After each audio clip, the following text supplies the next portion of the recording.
നാളെ തിയേറ്ററുകളിലെത്തുന്ന ചിത്രം ജയ് ഗണേഷിന്റെ വിശേഷങ്ങളുമായി ഇന്ന് എന്നോടൊപ്പം ചേരുന്നു നായകൻ ഉണ്ണിമുകുന്ദൻ, നായിക മഹിമ നമ്പ്യാർ. രണ്ടുപേർക്കും സ്വാഗതം. നമസ്കാരം.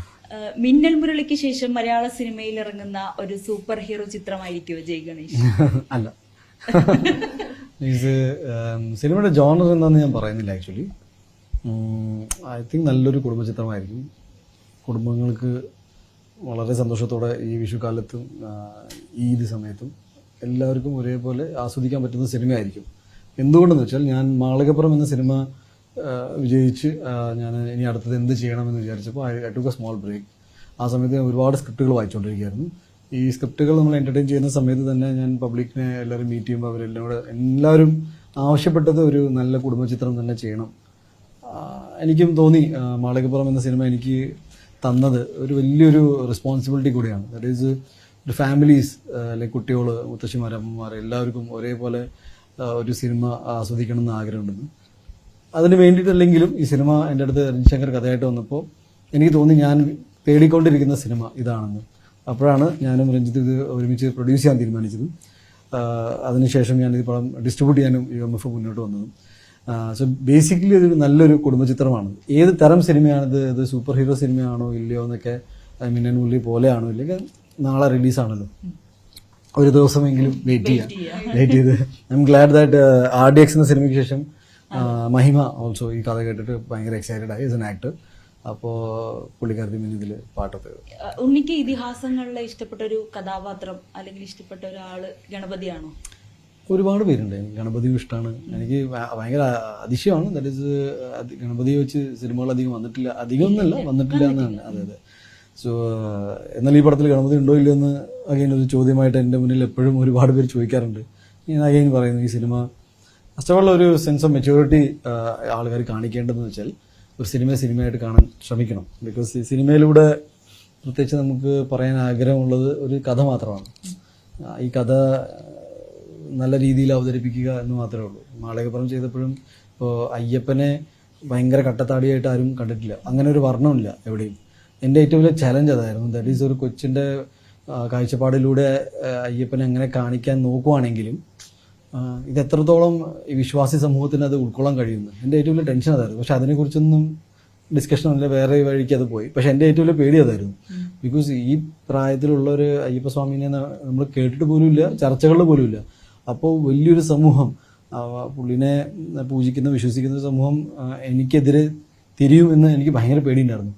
പക്ഷേ തത്വമസി എന്നൊരു കൺസെപ്റ്റിലൂടെ നമ്മൾ സിനിമയെ കാണുകയും പിന്നെ പ്ലാൻ ചെയ്ത് വന്നപ്പോൾ ഐ വാസ് വെരി ഓണസ്റ്റ്. എൻ്റെ approach to the cinema is very honest. ഞാൻ വേറൊരു ആശയം കൊണ്ടുവരാനോ അല്ലെങ്കിൽ ഒരു കാര്യം അടിച്ചേൽപ്പിക്കാൻ സിനിമയെ ഉപയോഗിക്കില്ല. അതെനിക്ക് കൃത്യമായിട്ട് സംസാരിക്കാൻ അറിയാം.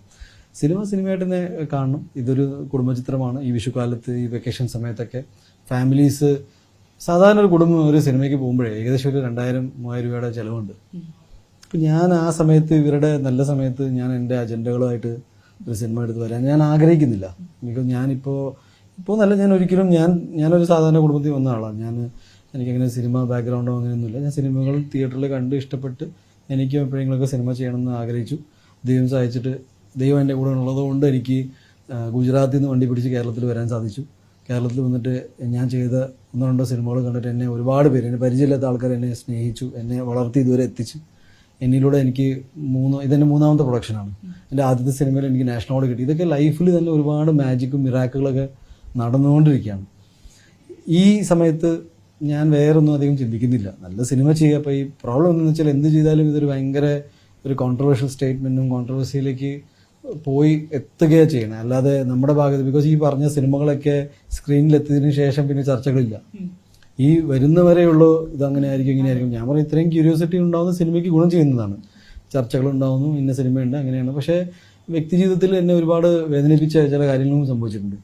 ഞാൻ വിചാരിച്ചു, ഓക്കെ, ഞാൻ തിരഞ്ഞെടുത്ത ഒരു മേഖലയാണ് ഈ സിനിമ, മീഡിയ അല്ലെങ്കിൽ ഇതുപോലത്തെ ഒരു ഓൺലൈൻ സ്പേസ്. ഇതിലൊക്കെ ആൾക്കാർ ഒരു ബ്രേക്കില്ലാതെ സംസാരിക്കും. ഞാൻ ഇന്നത്തെ മീഡിയ സ്പേസ് ഒക്കെ എന്ന് വെച്ചാൽ ആർക്കും എന്ന് വേണമെങ്കിൽ പറയാം, ഓൺലൈൻ സ്പേസിലുണ്ട്. You can say anything. എൻ്റെ ഒരു അവസ്ഥ എന്ന് വെച്ചാൽ ഞാൻ ഇത് കേട്ടുകൊണ്ടിരിക്കണം എന്ന് മാത്രമേ ഉള്ളൂ. നല്ല സിനിമയാണെങ്കിൽ പ്രേക്ഷകർ എൻ്റെ കൂടെ നിൽക്കുന്ന എനിക്ക് ഭയങ്കര കോൺഫിഡൻസ് ഉണ്ട്.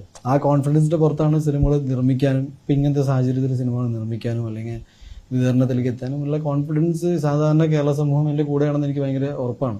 അത് വേറെ ഒന്നും കൊണ്ടല്ല, ഉണ്ണിയെന്ന് വ്യക്തിയോട് എന്നെ വ്യക്തിപരമായിട്ട് എന്നെ അറിയുന്ന ആരുമില്ല. ഇത് എൻ്റെ സിനിമകൾ കണ്ടിട്ടും അല്ലെങ്കിൽ ഇത്രയും ഇന്റർവ്യൂസിൽ ഞാൻ സംസാരിക്കുന്നത് കേട്ടിട്ട് ആ ഉണ്ണിയെ ഇഷ്ടമാണെന്ന് പറയുന്ന ഒരുപാട് ആൾക്കാരെ എനിക്ക് വ്യക്തിപരമായിട്ട് അറിയാം. അപ്പോൾ എന്നെ ഇഷ്ടപ്പെടാത്ത ആൾക്കാരെ കുറിച്ച് ചിന്തിക്കാനുള്ള സമയമില്ല എൻ്റെ കയ്യിൽ. എന്നെ ഇഷ്ടപ്പെടുന്ന ആൾക്കാർക്ക് ഇനിയും നല്ല സിനിമകൾ കൊണ്ട് അവർക്ക് മുന്നിൽ നല്ല സിനിമകളിലൂടെ എത്തിക്കണം എന്ന് മാത്രമേ ഉള്ളൂ. ഇതിന്റെ ഡയറക്ടർ രഞ്ജിത് ശങ്കർ ഈ ഒരു കഥയുമായി എത്തിയപ്പോൾ ഇത് ചെയ്യാമെന്നുള്ളൊരു തീരുമാനത്തിൽ എത്തിയത് എപ്പോഴാണ്? അത് ഇതുവരെയും ചെയ്യാത്തൊരു ക്യാരക്ടർ എന്നുള്ളൊരു എലമെന്റ് തന്നെയാണോ? യെസ്.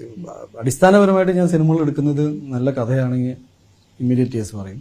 അതിൽ എൻ്റെ പെർഫോമൻസ് അല്ലെങ്കിൽ പെർഫോമൻസിലൂടെ ഒരു നല്ല ആക്ടറാണ് ഉണ്ണി എന്ന് പറയിപ്പിക്കാനുള്ള സ്കോപ്പ് ഉണ്ടെന്ന് നോക്കും. ഈ രണ്ട് കാര്യങ്ങൾ ഓക്കെ ആയി കഴിഞ്ഞാൽ പിന്നെ ഇന്ന് സ്വന്തമായിട്ടുള്ള പ്രൊഡക്ഷൻ കമ്പനി ഉള്ളതുകൊണ്ട് വേറെ മറ്റ് ടെൻഷനുകൾ ഇപ്പം എനിക്കില്ല. അപ്പോൾ എൻ്റെ കരിയറിൻ്റെ ഏറ്റവും ബെസ്റ്റ് ടൈം ഇതാണെന്ന് ഞാൻ വിശ്വസിക്കുന്നു. ബിക്കോസ് ഒരു ഇഷ്ടപ്പെട്ട കഥ സിനിമയാക്കാൻ പറ്റുവാണെന്ന് വെച്ചാൽ വലിയ കാര്യമാണ്. പിന്നെ നമുക്ക് ഭയങ്കരമായിട്ട് ഇൻവോൾവ് ചെയ്യാൻ പറ്റും. പ്രൊഡക്ഷനിലുള്ള സമയത്ത് ചില വലിയ തീരുമാനങ്ങൾ എടുക്കാൻ പറ്റും. സിനിമ മിനിമം ക്വാളിറ്റി മെയിൻറ്റെയിൻ ചെയ്യണം, ഇങ്ങനെ പ്രൊമോട്ട് ചെയ്യപ്പെടണം. ഇതൊക്കെയാണ് അടിസ്ഥാനപരമായ ഒരു എൻ്റെ എന്താ പറയുക സെലക്ഷൻ ക്രൈറ്റീരിയ. പിന്നെ അധികം ഞാൻ ആൾക്കാരെ ഇങ്ങനെ വെയിറ്റിപ്പിക്കാറില്ല. ഒറ്റ മീറ്റിംഗിൽ യെസ് നോ പറയും. അത് അങ്ങനത്തെ ചില സംഭവം. ഈ പ്രൊഡക്ഷന്റെ കാര്യം ചോദിച്ചപ്പോൾ നമ്മള് ഇപ്പോൾ മമ്മൂട്ടി കമ്പനി ഒരു സിനിമ ഇറക്കുമ്പോൾ നമ്മള് 100% ഷുവർ ആണോ സിനിമ സൂപ്പർ ഹിറ്റ് ആയിരിക്കും എന്നുള്ളൊരു പ്രതീക്ഷ ആളുകളിലേക്ക് വെക്കും. അതുപോലെ തന്നെ ഉണ്ണിമുകുന്ദൻ പ്രൊഡക്ഷനിൽ സിനിമ ഇറങ്ങുമ്പോൾ അതും സൂപ്പർ ഹിറ്റ് ആണെന്നുള്ളൊരു പ്രേക്ഷകരുടെ ഒരു വിശ്വാസം അതെപ്പോഴെങ്കിലും ഒരു സമ്മർദ്ദമായിട്ട് തോന്നാറുണ്ടോ? ഇല്ല, ഞാൻ അങ്ങനത്തെ എൻ്റെ ഒരു പ്രത്യേകതരം സ്വഭാവമാണ്. എനിക്ക് കൂടുതൽ മൾട്ടി ടാസ്കിങ് വരുമ്പോൾ എനിക്ക് ഒരു പ്രത്യേകതരം സുഖം കിട്ടാറുണ്ട്. ലൈക്ക് ഞാൻ ഫുൾ ടൈം ആക്റ്റീവ് ആയിരിക്കും. എന്നിൽ പ്രതീക്ഷ ഉണ്ടല്ലോ ആൾക്കാർക്ക്. ഇതാണ് എനിക്ക് കിട്ടുന്ന ഏറ്റവും വലിയ കോംപ്ലിമെന്റ്. എന്നെ മാറ്റി നിർത്തുന്നില്ല. ഉണ്ണിമുകുന്ദൻ്റെ സിനിമ വരുവാണെങ്കിൽ ഇങ്ങനെയൊക്കെ മിനിമം ഉണ്ടായിരിക്കും എന്ന് ആൾക്കാർ തോന്നുവാണെങ്കിൽ, ഈവൻ പൊളിറ്റിക്സിന്റെ കാര്യത്തിൽ എൻ്റെ പേര് സ്ഥാനാർത്ഥിയായിട്ട് ആൾക്കാർ പറയില്ല. അപ്പം എന്നോട് പറയും ഈ ചെറുപ്രായത്തിൽ ഇങ്ങനെ പറയും. ഞാൻ പറയും എൻ്റെ മുഖം കണ്ടിട്ട് അവർക്ക് അങ്ങനെ പറയാൻ തോന്നുന്നുണ്ടല്ലോ, അതെനിക്കൊരു കോംപ്ലിമെന്റ് ആണ്. പൊളിറ്റിക്സ് ഒരു മോശപ്പെട്ട കാര്യമൊന്നുമില്ല. നിങ്ങളുടെ വീട്ടിൽ എത്ര കുട്ടികൾ വേണം വലുതായിട്ട് നീ ഒരു പൊളിറ്റീഷ്യൻ ആണെന്ന് ആരും പറയാറുണ്ടോ? പറയാറില്ല. എന്തുകൊണ്ട് വെച്ചാൽ അത് അത്രയും ഡിഫിക്കൽട്ട് ജോലിയാണ്. ഒരു രാജ്യത്തിനെ സംരക്ഷിക്കുക, ഒരു സ്റ്റേറ്റിനെ സംരക്ഷിക്കുക എന്ന് പറഞ്ഞാൽ നിസ്സാര കാര്യമാണ്. അപ്പോൾ അങ്ങനത്തെ ഒരാളായി മാറും ഉണ്ണിമുകുന്ദൻ എന്ന് പറയുമ്പോൾ ഞാനിതൊന്നും എനിക്കങ്ങനെ ഞാൻ എന്നെക്കുറിച്ച് മോശപ്പെട്ട രീതിയിൽ ചിന്തിക്കാറില്ല. If the society feels that ഉണ്ണിക്ക് അത് ചെയ്യാൻ പറ്റുന്ന ഒരു കോൺഫിഡൻസോ അല്ലെങ്കിൽ അങ്ങനത്തെ ഒരു കഴിവുള്ള ഒരാളാണെന്ന് തോന്നുവാണെങ്കിൽ സംഭവിക്കാതിരിക്കുന്നത് വേറെ കാര്യം. എന്നെ അതിലേക്ക് അവർ എൻ്റെ പേരെല്ലാം ഉൾപ്പെടുത്തിയിട്ടുണ്ടെങ്കിൽ ഞാൻ ഭയങ്കര സന്തോഷത്തോടെയാണ് അത്. ഞാൻ ഒരിക്കലും അതുകൊണ്ട് പുറത്തു വന്നിട്ട് ഞാൻ ചെയ്യില്ലെന്ന് പറഞ്ഞിട്ടില്ലല്ലോ. എന്തുകൊണ്ടെന്ന് വെച്ചാൽ ഇറ്റ്സ് എ കോംപ്ലിമെന്റ്. ആൾക്കാർ എപ്പോഴും കുട്ടികൾ വളർന്നു വന്നിട്ട് ഡോക്ടർ ആവണം, എഞ്ചിനീയർ ആവണം, MBA ആവണം. ഭൂരിഭാഗം ആൾക്കാർക്ക് സിനിമ നടന്മാരാവണം. ആവാത്തത് കൊണ്ട് കുറേ പേര് റിവ്യൂസായി മാറും, കുറച്ച് പേര് മീഡിയയുടെ മറ്റു ഭാഗത്തിലെത്തും. സിനിമ നടനാവണമെങ്കിൽ ഒരു ഭാഗ്യം വേണം. Talent is secondary. ഞാൻ എപ്പോഴും വിശ്വസിക്കും ഞാൻ ഭയങ്കര ടാലന്റഡ് ആയതുകൊണ്ട് സിനിമ നടനായതുകൊണ്ടല്ല, ഞാൻ ഭയങ്കര ഭാഗ്യം ചെയ്ത ഒരാളാണ്. എൻ്റെ അച്ഛനമ്മ ഞാൻ ഒരു കാര്യം പറഞ്ഞപ്പോൾ എതിർത്തൊന്നും പറഞ്ഞില്ല. എൻ്റെ അമ്മ പറയാണ് ഇല്ല നീ സിനിമയിൽ പോകുന്നില്ല. ഞാൻ അമ്മയോട് എതിർത്ത് സംസാരിക്കുന്ന ആളല്ല. എൻ്റെ അമ്മയുടെ ആഗ്രഹം ഞാൻ ആർമി അല്ലെങ്കിൽ പോലീസ് ആവണമെന്നായിരുന്നു. അതുകൊണ്ട് അമ്മയ്ക്ക് ഏറ്റവും ഇഷ്ടമുള്ള സിനിമ വിക്രമാദിത്യനാണ്. കൃത്യമായിട്ട് പറഞ്ഞു, നീ ആ യൂണിഫോം ഇട്ട് കണ്ട നിന്നെ അങ്ങനെ കാണാൻ ഭംഗി, നീ ഏത് റോൾ ചെയ്താലും ആ ഭംഗിയില്ല എന്നാണ് അമ്മ പറയാറ്. അപ്പോൾ പക്ഷെ ഞാൻ എൻ്റെ ഒരു ആഗ്രഹം പറഞ്ഞപ്പോൾ എൻ്റെ അച്ഛനും അമ്മയും എന്നെ നിരുത്സാഹപ്പെടുത്തിയില്ല സിനിമയിൽ പോകണമെന്ന് പറഞ്ഞു. അപ്പോൾ വണ്ടിയുടെ ടിക്കറ്റ് എടുത്ത് ഞാൻ ice to travel from Ahmedabad to Thrissur. ഞാൻ ഒറ്റയ്ക്ക് വരും, ഇങ്ങനെ ഇരിക്കും. എൻ്റെ ലൈഫിൽ ഒരുപാട് പറയാൻ എനിക്ക് ഒരുപാട് കാര്യങ്ങളുണ്ട്. ഞാൻ അങ്ങനെ ഓരോ കാര്യങ്ങൾ പറയുമ്പോൾ ചിലപ്പോൾ ഇന്റർവ്യൂ ഇല്ലാതായിരുന്നു. ഫാക്ട് ഈസ് ദാറ്റ് ഞാൻ അങ്ങനെ ഒന്നും ഒരു നെഗറ്റീവായിട്ട് എടുക്കാറില്ല. കുറച്ച് സെൻസിറ്റീവ് ആയതുകൊണ്ട് ചില കാര്യങ്ങൾ ചില രീതിയിൽ ആൾക്കാർ പറയുമ്പോൾ എനിക്ക് ഉപയോഗിക്കുന്ന വാക്കുകൾ ഭയങ്കര ഹേർട്ട്ഫുൾ ആയിട്ട് ഫീൽ ചെയ്യുന്നുണ്ട്. കാര്യം ഞാൻ മതത്തെ വിറ്റ് സിനിമ എടുക്കുന്നു എന്ന് പറയുമ്പോൾ ഹലോ ഞാൻ എന്ത് ചെയ്തു എന്നാണ്. ഒരു സിനിമ കണ്ടിട്ട് പോലും ഇല്ല. ജനുവരി 1 മുതൽ ഈ സിനിമ എന്തോ സംഭവിക്കാൻ പോകണമെന്ന് പറഞ്ഞിട്ടിരിക്കുക. എന്തിന്? എന്താ ഈ സിനിമയിൽ നിങ്ങൾക്ക് കാണാത്ത സിനിമയെ കുറിച്ച് എന്ത് പറയാൻ പറ്റും ഒരാൾക്ക്? എനിക്ക് തോന്നുന്നു ടൈറ്റിലായിരിക്കും കുറച്ചുകൂടി ഇത്തരത്തിലൊരു എന്താ ഒരു ടൈറ്റിൽ. ജയഗണേഷ് എന്ന സിനിമയ്ക്ക് എന്ത് ടൈറ്റിൽ എന്ത് പ്രശ്നമുള്ളതെന്ന് ഞാൻ ചോദിക്കുന്നു. ഇതുപോലത്തെ ഒരുപാട് ടൈറ്റിൽ ഇനി വരും. ഞാൻ പറയാം എൻ്റെ സ്വഭാവം വെച്ചിട്ട് അങ്ങനെയൊന്നും ആർക്കും ഒരാളെ കുറിച്ച് അങ്ങനെ പറയാനോ ചിന്തിക്കാനോ പാടില്ല എന്നാണ് ഞാൻ വിശ്വസിക്കുന്നത്. എല്ലാവർക്കും അവരുടെ കാര്യങ്ങൾ പറയാനുള്ള അഭിപ്രായം പറയാനുള്ള സ്വാതന്ത്ര്യമുള്ള നാടാണ്. പിന്നെ നിങ്ങൾ ഒരു കാര്യം കാണാതെ എങ്ങനെയാണ് ഇത്ര സ്പെക്കുലേഷൻ ഉണ്ടാക്കുക? അപ്പോൾ ഈ സ്പെക്കുലേഷൻ ചിലർ ഗ്രാവിറ്റി ഓഫ് വേർഡ്സ് മാറുമ്പോൾ എന്നെ ഹെൽപ്ഫുൾ ആയിട്ടുണ്ട്. ഇപ്പം ഞാൻ സത്യത്തിൽ ഇങ്ങനെ കേട്ട് എനിക്ക് ഒരു മരവിച്ച പോലെ അവസ്ഥ. ഇത് ഇങ്ങനെയാണെന്നായി. ഞാൻ വിചാരിച്ചു കുറച്ച് കഴിഞ്ഞാൽ നിൽക്കും, ഇതിങ്ങനെ വന്നുകൊണ്ടിരിക്കുന്നുണ്ട്. അപ്പോൾ കുറച്ചധികം പേര് എന്നെ ഒട്ടും ഇഷ്ടപ്പെടുന്നില്ല എന്ന് എനിക്ക് കഴിഞ്ഞ കുറച്ച് കാലങ്ങളായിട്ട് മനസ്സിലായി. ഓക്കെ, ഇങ്ങനെ പൊളിറ്റിക്കൽസ് ആണ് കേട്ട് പൊളിറ്റിക്സ് ആണ് കൂട്ടി കഴിച്ചല്ലോ. അപ്പൊ എല്ലാവർക്കും ഉണ്ട്. ഇപ്പൊ ഒരു പാർട്ടി 3 പാർട്ടി ഉണ്ടാവും, പ്രൊമിനന്റ് പാർട്ടീസ്. ഇപ്പൊ കമ്മ്യൂണിസ്റ്റ്, കോൺഗ്രസ്, BJP. ഇവര് 3 പേരും വിചാരിക്കുന്ന അവർ പറയുന്ന ഐഡിയോളജിയിലാണ് നാട് നന്നാൻ പോകുന്നത്. ഇത് വിശ്വസിക്കുന്ന ഒരുപാട് ആൾക്കാരുണ്ട്. അപ്പൊ നമ്മൾ വിശ്വസിക്കുന്ന രീതിയിൽ കാര്യങ്ങൾ പോവാതെ വരുമ്പോൾ അപ്പുറത്ത് ഇങ്ങനെ ആളെ കുറ്റം പറയാതിരിക്കുക, ഇതാണല്ലോ ഇപ്പോൾ പോപ്പുലർ ട്രെൻഡ്. അപ്പൊ ഇതിലൊക്കെ ഞാനും പെട്ടു. അപ്പൊ ഞാൻ നോക്കുമ്പോൾ സിനിമ കാണാത്ത ആൾക്കാർ ഉണ്ണിമൂന്നിന് എന്തോ പ്രൊപ്പഗണ്ട എടുക്കാൻ വേണ്ടി ഒരു സിനിമ എടുത്ത്, ഇത് നാളെ സിനിമ റിലീസ് ആവുന്നല്ലേ, നാളെ തീരും ഇത്. അപ്പൊ ഞാനപ്പോ വിചാരിച്ചു എനിക്ക് ഏപ്രിൽ 11 വരെ ഇതിനെ കുറിച്ച് പറഞ്ഞിട്ട് ഒരു കാര്യമില്ല. ബിക്കോസ് സിനിമ റിലീസ് ആവാത്തവരെ ഞാൻ എന്ത് പറഞ്ഞാലും ആർക്കും മനസ്സിലാവില്ല. അപ്പൊ സിനിമ, പക്ഷെ എന്റെ കോൺഫിഡൻസ് എന്ന് വെച്ചാൽ ഒരുപാട് സാധാരണ കുടുംബങ്ങളുണ്ടല്ലോ. പിന്നെ ഞാൻ കഴിഞ്ഞ 12 വർഷമായിട്ട് സിനിമ ചെയ്തുകൊണ്ടിരിക്കുക. ഒരു സുപ്രഭാതത്തിലാണ് ഞാൻ പെട്ടെന്ന് ഒരു ഇതിലേക്ക് ആയത്. ഞാൻ ഏത് പോയിന്റിലാണ് ഞാൻ ഇങ്ങനെ എൻ്റെ കരിയർ ഇങ്ങനെ മാറിപ്പോയി, ഞാൻ ഇങ്ങനെ ചർച്ച ചെയ്യപ്പെട്ടതെന്ന് എനിക്ക് മനസ്സിലാവുന്നില്ല. ബിക്കോസ് ഇങ്ങനൊരു ആളെ എന്താ വെച്ചാൽ തിരിച്ചറിയാൻ പറ്റില്ലല്ലോ എന്നൊക്കെ ആയിപ്പോവും. എന്നോട് ഒരുപാട് പേര് ഞാൻ പറഞ്ഞു, ചേട്ടാ ഞാൻ 2012 കേട്ടോ സിനിമയിൽ വന്നത്, അല്ലാതെ മിനിഞ്ഞാന്ന് വന്ന ആളല്ല. അപ്പൊ നിങ്ങൾ എന്നെ കുറിച്ച് ഇങ്ങനെ ഒന്ന് ചിന്തിക്കുകയാണെങ്കിൽ മാത്രമേ ഉള്ളൂ നമുക്ക് വിഷമം, അല്ലാതെ വേറെ നല്ലൊരു സിനിമയാണ്, സിനിമ എല്ലാവർക്കും ഇഷ്ടപ്പെടും, അതെൻ്റെ ഒരു പേഴ്സണൽ ഗ്യാരണ്ടിയാണ്. അപ്പൊ ഞാൻ വാശിയോടെ ചില കാര്യങ്ങൾ ചെയ്യുന്ന ആളാണ്. ഞാനിപ്പോൾ പറഞ്ഞോളൂ, എനിക്കങ്ങനെ പ്രത്യേകിച്ച് എനിക്ക് എന്നെ എക്സൈറ്റ് ചെയ്യാൻ പറ്റിയില്ലെങ്കിൽ ഞാൻ പിന്നെ സിനിമകൾ ചെയ്യില്ല, അല്ലെങ്കിൽ എന്തെങ്കിലും ഒരു കാര്യം ചെയ്യില്ല. ഞാൻ പെട്ടെന്ന് ഇങ്ങനെ അപ്സെറ്റായി പോയി വേറെ കാര്യം ചെയ്യുന്ന ആളാണ്. അപ്പോൾ കുട്ടിക്കാലം മുതൽ അങ്ങനെയാണ്. അപ്പോൾ അത് എൻ്റെ വീട്ടുകാർക്കും ഭയങ്കര സർപ്രൈസ് ആയിരിക്കില്ല. എന്നെ പരിചയമില്ലാത്ത ആൾക്കാർ ചിലപ്പോൾ ഭയങ്കര ഓക്വേർഡായി പോകും. പക്ഷേ will stick on to the film. It's just that നല്ല സിനിമയാണ്. പൊളിറ്റിക്സിന്റെ കാര്യം ചോദിക്കും കുറെ നേരമായിട്ടില്ല. എന്താ ഇതേ പൊളിറ്റിക്സ്? മഹിമയുടെ പൊളിറ്റിക്സ് എന്താ പറയൂല കണ്ട.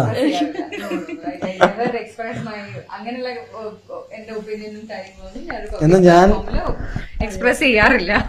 എന്നാ ഒരു പൊളിറ്റിക്കൽ സ്റ്റേറ്റ്മെന്റ് പറയാതെ ഞാനാണ് ഇത് മറുപടി പറഞ്ഞോണ്ടിരിക്കുന്നത്. അല്ല, ഞാൻ ഒരു ഈ ഇലക്ഷന്റെ കാര്യം പറഞ്ഞതുകൊണ്ട് ഞാൻ ചോദിക്കാണ്. ഈ ഒരു സിനിമയുടെ സമയത്ത്, അതായത് ഈ ഇലക്ഷൻ ലിസ്റ്റ് വരുന്ന സമയത്ത് ഇപ്പൊ ഉണ്ണിമുകുന്ദൻ സ്ഥാനാർത്ഥിയാവും ഭയങ്കര ചർച്ചകളാണ്. ഈ കേന്ദ്ര നേതൃത്വം ഉണ്ണിമുകുന്ദനുമായി സംസാരിച്ചു, പ്രധാനമന്ത്രിയുടെ PA വിളിച്ചു, ഓഫീസിൽ നിന്ന് വിളിച്ചു, ഭയങ്കര ചർച്ചകളായിരുന്നല്ലോ. ഇതൊക്കെ കേട്ടിട്ട് എൻജോയ് ചെയ്യാറില്ലേ? ആ കൊള്ളാലോ എന്ന് വെച്ചിട്ട് ഞാൻ എന്ത് പറയാൻ, ഇതൊക്കെ വാർത്ത നിങ്ങളൊക്കെ തന്നെയല്ലേ കൊടുക്കുന്നത്. ഇപ്പൊ നിങ്ങൾ എന്നെ എൻജോയ് ചെയ്യാൻ വേണ്ടിയാണ് ഈ വാർത്തകൾ കൊടുക്കുന്നത്, എനിക്കറിയില്ല. So what I'm trying to say that മീഡിയക്ക് എത്രത്തോളം നാട്ടുകാരെ ഇൻഫ്ലുവൻസ് ചെയ്യാൻ പറ്റുമെന്ന് ഞാൻ മനസ്സിലാക്കി. ഒരു തെറ്റായ വാർത്ത അടുപ്പിച്ച് നാട്ടുകാരിലേക്ക് എത്തിക്കാൻ പറ്റുമെന്ന് ഞാൻ മനസ്സിലാക്കി. സാധാരണക്കാര് മനസ്സിലാക്കി. ഒരു 4-5 തവണ കേൾക്കുമ്പോ അത് സത്യമാണെന്ന് വിശ്വസിക്കും. ആ ഒരു പവർ ഉണ്ടല്ലോ മീഡിയക്കും. അത് നിങ്ങളാണ് സൂക്ഷിക്കേണ്ടത്. അങ്ങനെ ഞാൻ സ്ഥാനാർത്ഥിയല്ല നിങ്ങൾക്ക് എല്ലാവർക്കും മനസ്സിലായി. അപ്പൊ എന്തുകൊണ്ട് ഇങ്ങനത്തെ വാർത്തകൾ ഓടിച്ചു എന്നാണ് ഞാൻ ചോദിക്കുന്നത്. അപ്പൊ ഇത് എന്റെ ചോദ്യമല്ല, ഇത് കേരളത്തിലെ സാധാരണ ആൾക്കാർ ചോദിക്കേണ്ട, അപ്പൊ അങ്ങോട്ടും ഇങ്ങോട്ടും ചോദിക്കുന്ന ചോദ്യങ്ങളാണ്. അപ്പൊ എന്നോട് ചോദിച്ചിട്ടുണ്ട്, ഉണ്ണി മത്സരിച്ചിട്ടില്ലല്ലോ. അപ്പൊ ഞാൻ പറഞ്ഞു, ഞാനാണോ പറഞ്ഞത്? അല്ലല്ലോ, യെസ് പറയുന്നു. ബട്ട് അഗൈൻ ഞാനതാ പറഞ്ഞു, ചിലപ്പോ ഇപ്പത്തെ ട്രെൻഡ് അതായിരിക്കും. ഓക്കെ, നമുക്ക് സിനിമയിലേക്ക് വന്നാൽ മഹിമയുടെ ഒരു സെക്കൻഡ് ഇന്നിങ്സ് ആണ് RDX എന്ന സൂപ്പർ ഹിറ്റ് ചിത്രം. അതിനുശേഷം ജയ് ഗണേഷ് ഇപ്പോൾ ഹിറ്റാവാൻ പോകുന്ന ഒരു ചിത്രത്തിന്റെ ഭാഗമാകുന്നത്. എങ്ങനെയാണ് ഈ സിനിമയിലേക്ക് എത്തിപ്പെടുന്നത്? സിനിമയിലേക്ക് രഞ്ജിത്ത് സാറാണ് എന്നെ ആദ്യം വിളിക്കുന്നത്. അപ്പം RDX ഇപ്പൊ ഞാൻ ചെയ്ത ക്യാരക്ടർ ആണെങ്കിൽ ഭയങ്കര എന്താ പറയാ, ക്യൂട്ടായ ബബ്ലിയായ അങ്ങനെ ഒരു ക്യാരക്ടറാണ് RDX ചെയ്തത്. അപ്പൊ അതിനുശേഷം ചെയ്യുന്ന ഒരു സിനിമ എന്ന് പറയുന്നത്, കാരണം നമ്മൾ ഒരേ കൈൻഡ് ഓഫ് ക്യാരക്ടേഴ്സ് ചെയ്തുകൊണ്ടിരുന്ന ഒരു ടൈപ്പ് കാസ്റ്റ് ആയി പോകുന്നുള്ളതാണ്. എനിക്കൊരു ഒരു വേരിയേഷൻ അല്ലെങ്കിൽ ഒരു വെറൈറ്റി വേണം എന്നൊരു താല്പര്യം ഉണ്ടായിരുന്നു. അപ്പൊ ആ സമയത്ത് എനിക്ക് വന്ന പ്രോജക്ട്സിൽ എനിക്ക് ആദ്യം വന്നത് ജയഗ്നേഷിന്റെ സബ്ജക്റ്റ് ആയിരുന്നു സാർ പറഞ്ഞത്. അപ്പൊ ഈ ക്യാരക്ടർ ഞാൻ എങ്ങനെ ക്യാരി ചെയ്യും എന്നുള്ളത് എല്ലാവർക്കും ഒരു ഡൗട്ട് ഉണ്ടായിരുന്നു. കാരണം എന്നെ RDX ഒരു ക്യാരക്ടറിലാണല്ലോ കാണുന്നത്. നിധി എന്ന് പറയുന്ന ഞാൻ ഈ സിനിമയിൽ ചെയ്ത ക്യാരക്ടർ അത്യാവശ്യം മെച്ചോർഡായ ജോലി ചെയ്യുന്ന ഒരു വർക്കിംഗ് വുമൺ ആണ്, സ്വന്തം കാലിൽ നിൽക്കുന്ന ഒരു കുട്ടിയാണ്. അപ്പൊ ആ കുട്ടിയുടെ ബോഡി ലാംഗ്വേജ് ആയാലും ഡയലോഗ് ഡെലിവറി ആയാലും എല്ലാം ആ രീതിയിലാണ്. അപ്പം RDXലെ മിനിയുമായിട്ട് ഒരു ബന്ധമില്ല. അപ്പം എനിക്കൊരു ഓഡിഷനൊക്കെ ഉണ്ടായിരുന്നു. And I was open to it. ഞാൻ ഓഡിഷൻ ചെയ്തതിന് ശേഷമാണ് എൻ്റെ അടുത്ത് സ്ക്രിപ്റ്റ് നറേറ്റ് ചെയ്യുന്നത് തന്നെ.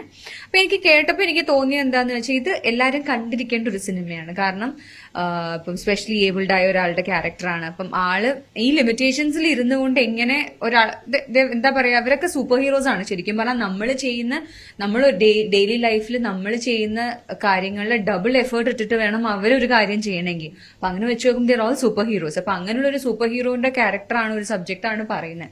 അപ്പൊ അത് തീർച്ചയായും ഓഡിയൻസിനെ ഇൻസ്പയർ ചെയ്യാൻ, കുട്ടികൾ തൊട്ട് മുതിർന്നവർ വരെ എല്ലാവരും ഇൻസ്പയർ ചെയ്യാനുള്ള ഒരു എന്താ പറയുക, ഒരു പോസിബിലിറ്റി ഉള്ള ഒരു സബ്ജക്റ്റ് ആയിരുന്നു. അപ്പൊ എനിക്ക് കേട്ട ഉടനെ I was like immediately I want to be part of this movie എന്ന്.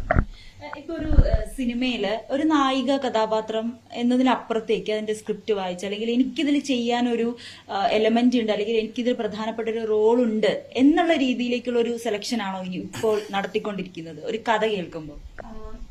ഇപ്പോഴെന്നല്ല, തീർച്ചയായും പാർക്കായാലും നമുക്കൊരു സിനിമയിൽ ഒരു ക്യാരക്ടർ ചെയ്യുമ്പം ആ ക്യാരക്ടറിന് അതിൻ്റെതായ ഒരു സ്പേസ് വേണം, അല്ലാതെ ചുമ്മാ വന്നു പോകുന്ന ഒരു ക്യാരക്ടർ ആയിരിക്കരുതെന്ന് എല്ലാവർക്കും ഒരു ആഗ്രഹം ഉണ്ടാവുമല്ലോ. അപ്പം RDX എന്ന് പറയുന്ന സിനിമ എനിക്ക് അങ്ങനെയുള്ള ഒരു സ്പേസ് ഉണ്ടാക്കി തന്നു. എനിക്ക് തോന്നുന്നു RDXന് മുന്നേ വരെ എനിക്ക് അങ്ങനെ ഒരു ചൂസ് ചെയ്യാനോ, അല്ലെങ്കിൽ ഇത് വേണ്ട, അല്ലെങ്കിൽ ഇവിടെ എനിക്ക് സ്പേസ് ഇല്ല, ഇതുകൊണ്ട് എനിക്കൊരു ഗുണവും ചെയ്യാൻ പോകുന്നില്ല, അല്ലെങ്കിൽ എന്റെ കരിയറിന് ഒരു ഗുണം ഇല്ല എന്നുള്ള ഒരു സ്പേസിലോട്ട് എനിക്ക് വരാൻ പറ്റിയില്ലായിരുന്നു. അപ്പോൾ വൈഡ് റേഞ്ചിൽ റിസപ്ഷൻ വന്നതിന് ശേഷമാണ് ആ ഒരു സ്പേസിലോട്ട് എനിക്ക് വരാൻ പറ്റിയത്.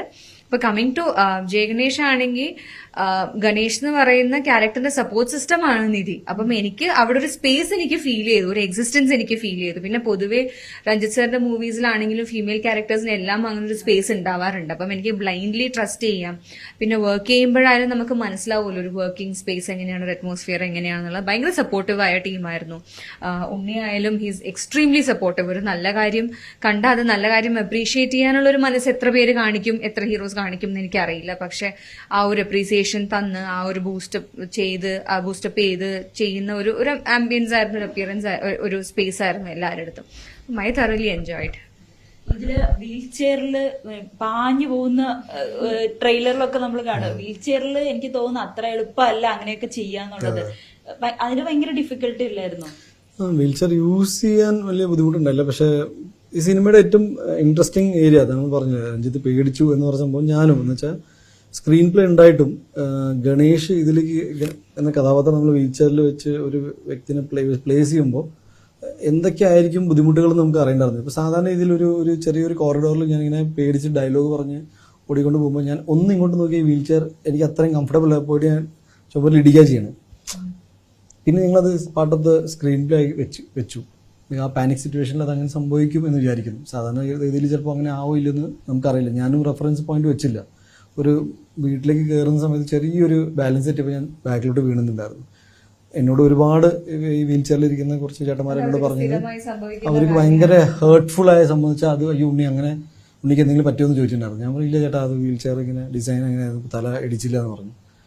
ഇതൊക്കെ ഞാൻ പറയാം ലൈഫിൽ സിമ്പിൾ കാര്യം എന്നിട്ട് നിങ്ങൾ നിങ്ങളുടെ വീട്ടിലേക്ക് കയറുന്ന സ്ഥലത്ത് ഉണ്ടാകുന്ന ആക്സിഡന്റ് ആണിത്. Then that's when I realise that ഒരു സിനിമ ചെയ്തിട്ട് വേണം എനിക്കിത് മനസ്സിലാക്കാൻ, എന്നാൽ എൻ്റെ ശ്രദ്ധ അങ്ങോട്ട് പോകാനും. ദാറ്റ് ഈ സൊസൈറ്റി പൂർണ്ണമായിട്ട് ഡിസൈൻ ചെയ്ത് നമ്മളെ പോലെ ആൾക്കാർക്ക് വേണ്ടിയാണ്. നമ്മൾ ഒരിക്കലും അത് അറിഞ്ഞുകൊണ്ട് ഇവരെ മാറ്റി നിർത്തിയതല്ല, ഇങ്ങനെ പറ്റിപ്പോയി എന്നാണ് ഞാൻ വിശ്വസിക്കാൻ ആഗ്രഹിക്കുന്നത്. ഈ സിനിമ കണ്ടതിന് ശേഷം ഇനി വരാൻ പോകുന്ന പുതിയ കൺസ്ട്രക്ഷൻസ് അല്ലെങ്കിൽ എൻജിനീയറിംഗ് ഡിസൈൻസ് ഒക്കെ വരുമ്പോൾ ഡെഫിനറ്റ്ലി ഈ സിനിമ നാളെ സിനിമ വിജയിച്ച് വലിയൊരു വിജയമായി മാറും. ഈ സിനിമയിലൂടെ അങ്ങനത്തെ ഒരു വലിയൊരു മാറ്റം ഞാൻ പറഞ്ഞ ആർക്കിടെക്ട് സ്പേസിൽ തന്നെ ഉണ്ടാവും. ഇപ്പം ഞാനൊരു വീട് വെക്കുകയാണ്. ഇപ്പം എൻ്റെ വീട്ടിലൊരു വീൽ ചെയറിൽ കയറാനുള്ള ഒരാളില്ലാന്ന് ഇപ്പം ഞാൻ നോക്കുമ്പോൾ ഭാഗ്യത്തിന് എൻ്റെ ഒരു അണ്ടർഗ്രൗണ്ട് പാർക്കിംഗ് ആണ്. So they can guiding lift കയറാം, വീട്ടിലേക്ക് വരാം. പക്ഷേ നിങ്ങളുടെ വീട്ടിലൊരു ഒരു ഗസ്റ്റ്, ഒരു വീൽ ചെയറിൽ ഒരു ഗസ്റ്റ് വന്നിട്ട് ഓർമ്മയിലുണ്ടോ? ഇല്ല. നമ്മൾ ഓട്ടോമാറ്റിക്കലി നമ്മുടെ ഡിസൈൻ അല്ലെങ്കിൽ നമ്മൾ ജീവിക്കുന്ന സാഹചര്യത്തിൽ ഇവര് അകന്ന് പോവാണ്, നമ്മൾ വെക്കല്ല. പക്ഷെ ഈ സിനിമ കഴിഞ്ഞിട്ട് ഇങ്ങനത്തെ മാറ്റങ്ങളൊക്കെ സൊസൈറ്റിയിൽ ഉണ്ടാവട്ടെ എന്നാണ് എൻ്റെ ആഗ്രഹം. ആൻഡ് നായകനെ ഞാൻ സാധാരണഗതിയിൽ ഒരു നോർമൽ, ഇപ്പം ഞാൻ നായകനായിട്ട് അഭിനയിക്കുന്ന സിനിമ ഞാൻ ഓടുകയാണെങ്കിൽ ഇവൻ വീൽ ചെയറിൽ ചേസ് ചെയ്യുന്നുണ്ട്, അവൻ വിട്ടുകൊടുക്കുന്നില്ല. എനിക്ക് അങ്ങനത്തെ ഒരു ഹീറോ ആയിട്ടാണ് ഇവരെ പ്രസന്റ് ചെയ്യുന്നത് ആഗ്രഹിച്ചത്. I think I been pretty successful. നമ്മുടെ സൊസൈറ്റി ഭിന്നശേഷി സൗഹൃദമാണെന്ന് പറയുമ്പോൾ കൂടിയും ഇങ്ങനത്തെ ഓരോ കാര്യങ്ങൾ വേണ്ടി വരുന്നു അല്ലെ, അവർ എത്രമാത്രം ബുദ്ധിമുട്ട് അനുഭവിക്കുന്നു എന്ന് നമുക്ക്. അതെ, അത് എന്റെ വ്യക്തിപരമായ എന്റെ പരാജയമാണ്. അതായത് ഞാൻ വിചാരിച്ചത് ഞാനൊരു നല്ല ആളാണെന്ന് ഞാൻ വിശ്വസിക്കുന്നത്. എന്നെ കുറിച്ച് എനിക്കൊരു അഭിപ്രായം ഉണ്ടാവല്ലോ. അപ്പോൾ അത് ഈ സിനിമ ചെയ്തപ്പോൾ എനിക്ക് മനസ്സിലായി ഞാൻ അത്രയും നമ്മൾ വിചാരിക്കുന്ന അത്രയും നല്ലവരായ ആൾക്കാരല്ല. Because knowingly unknowingly things have just എന്നവരെ നമ്മുടെ ശ്രദ്ധയിൽ പെടാതെ പോയിട്ടുണ്ട്. പക്ഷേ ഈ സിനിമകൾ ചെയ്യില്ല. ഇപ്പൊ അജണ്ട, ഈ സിനിമയുടെ അജണ്ട എന്ന് ചോദിച്ചില്ലേ, ഇതാണ് അജണ്ട. ഈ പ്രൊപ്പഗൻഡ വെച്ചിട്ടാണ് സിനിമ ചെയ്യുന്നത്. ഒരുപാട് കാര്യങ്ങൾ ചോദിക്കണമെന്നുണ്ട്, പക്ഷെ നിങ്ങളുടെ സമയം കുറവ് മൂലം നിൽക്കുന്നു. അതിനു മുൻപ് നാളെ തിയേറ്ററുകളിലേക്ക് എത്തുകയാണ് മറ്റ് രണ്ട് സിനിമകളും കൂടി ഏറെ പ്രതീക്ഷയോടെ കാത്തിരിക്കുന്ന 2 സിനിമകൾക്കൊപ്പമാണ് ജയ് ഗണേശും എത്തുന്നത്. എന്താണ് പ്രേക്ഷകരോട് പറയാനുള്ളത്? എല്ലാവരും ഒരേ എഫേർട്ട് എടുത്തിട്ടാണ് സിനിമ റിലീസ് ചെയ്യുന്നത്. അപ്പൊ എല്ലാവരും നിങ്ങളുടെ ചോയ്സിനനുസരിച്ച് സിനിമ ആണ്. I can only talk about ജയഗണേഷിനെ പറ്റി മാത്രമേ, കാരണം എനിക്ക് അതിനെ പറ്റി അറിയുള്ളൂ. So my personal opinion is that നിങ്ങളെ ഇൻസ്പയർ ചെയ്യാൻ ഉള്ള എല്ലാം ഈ സിനിമയിലുണ്ട്. ഇത് തിയേറ്ററിൽ എക്സ്പീരിയൻസ് ചെയ്യേണ്ട സിനിമ കൂടിയാണ്. നമ്മളിപ്പം പിന്നെ കാണാം അല്ലെങ്കിൽ OTT വരുമ്പം ആ ഒരു എക്സ്പീരിയൻസ്, ആ ഫീലിംഗ് നമുക്ക് കിട്ടില്ല. തിയേറ്ററിൽ തന്നെ ഇരുന്ന് കാണണം. അപ്പൊ കുട്ടികളും മുതിർന്നവരും എല്ലാവരും ഫാമിലി ഓഡിയൻസിന് കേറ്റർ ചെയ്യാൻ പറ്റുന്ന ഒരു സിനിമയാണ്. അപ്പൊ എല്ലാവരും തിയേറ്ററിൽ പോയി തന്നെ സിനിമ കാണാം. ഒരു കാര്യം കൂടി, ചെറിയൊരു ചോദ്യം കൂടി. നമ്മളിപ്പോ ഇന്റർവ്യൂ ഉണ്ണിച്ചേണ്ട എല്ലാ ഇന്റർവ്യൂ കാണുമ്പോഴും അതിൽ സ്ഥിരമായിട്ട് ചോദിക്കുന്ന കുറച്ച് ക്ലീശ ചോദ്യമുണ്ട്. അല്ല, ചോദിക്കണം എന്നല്ല, അത് ഇപ്പൊ പ്രണയം അല്ലെങ്കിൽ വിവാഹം എന്നാണ്, ഇതെല്ലാം ഭയങ്കര ക്ലീശ ചോദ്യം. പക്ഷെ അതിനോട് ഇതൊക്കെ നമ്മുടെ വളരെ പേഴ്സണൽ ആയിട്ടുള്ള ഒരു കാര്യം കൂടിയാണ്.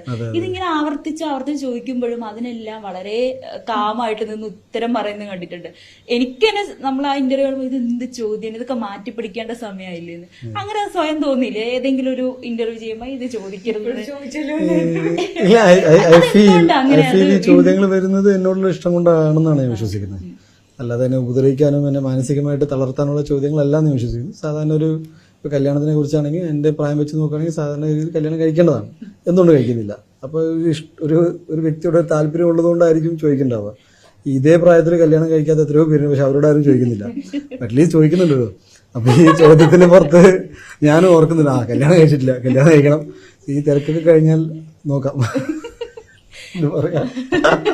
അതെ, ഞാൻ ചോദിച്ചത് എന്തുകൊണ്ട് ഇതിനൊക്കെ മറുപടി പറയുന്നു എന്നുള്ളത്. ഞാൻ നിങ്ങൾക്ക് തരുന്നൊരു ഔട്ട് ഓഫ് റെസ്പെക്ട് ആണ്. എന്നോട് ഒരാള് നിങ്ങൾ സമയം കണ്ടെത്തി ഇവിടെ ഇരിക്കുന്നു, ഈ ചോദിക്കുന്ന ആൾക്ക് ഒരു ജോലിയാണ്, ആരെങ്കിലൊക്കെ പറഞ്ഞിട്ടായിരിക്കും ചോദിക്കുന്നുണ്ടാവുക.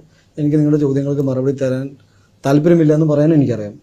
ഐ ഫീൽ ദാറ്റ് ചോദിക്കുകയാണല്ലോ, എന്തായാലും ഒരു മറുപടി പറഞ്ഞേക്കാം എന്ന രീതിയിലാണ്. എനിക്ക് എല്ലാ ചോദ്യങ്ങൾക്ക് ഇല്ല. ഈ പൊളിറ്റിക്സിനെ കുറിച്ച് ചോദിച്ചു, എനിക്കറിയാം ഡിപ്ലോമാറ്റിക് ആയിട്ട് കാര്യങ്ങൾ ഹാൻഡിൽ ചെയ്യാം. ബട്ട് ഐ ഫീൽ ദാറ്റ് ഞാൻ അതാ പറയുന്നത്, വ്യക്തിപരമായിട്ട് ഞാൻ ഇങ്ങനെയാണ്. എനിക്കങ്ങനെ എന്നെ 1-2 ചോദ്യങ്ങൾക്ക് വേണ്ടി എന്നെ മാറ്റാൻ താല്പര്യമില്ല. I feel very ugly about myself. ഇപ്പം എന്താ പറയുക, ഇപ്പോൾ it's too late to change. അപ്പോൾ ഞാൻ പിന്നെ സിനിമകൾ ചെയ്യുന്നുണ്ടല്ലോ, ഞാൻ സിനിമ നടനാണല്ലോ, സിനിമകൾ ചെയ്യുന്നുണ്ട്. സിനിമ ഇഷ്ടപ്പെടുന്നില്ല എന്ന് പറഞ്ഞാൽ ഞാൻ പാനിക്കാവും. അതുവരെ ഒന്നും പാനിക്കല്ല. പിന്നെ ഈ ചോദ്യം പറച്ചിലും ഇതൊക്കെ തന്നെ, അത് എന്നെ ബാധിക്കുന്ന കാര്യമല്ല.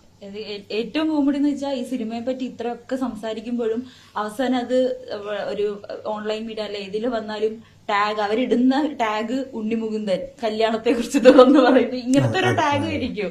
അതുകൊണ്ട് ഞാൻ ചോദിച്ചതേ ഉള്ളൂ. എന്തായാലും എല്ലാവിധ ആശംസകളും. മാളികപ്പുറം പോലെ RDX പോലെ ഇതും വലിയൊരു ഹിറ്റ് ആവട്ടെ. Thank you so much. Cinema കാണണം തീർച്ചയായും. Thank you.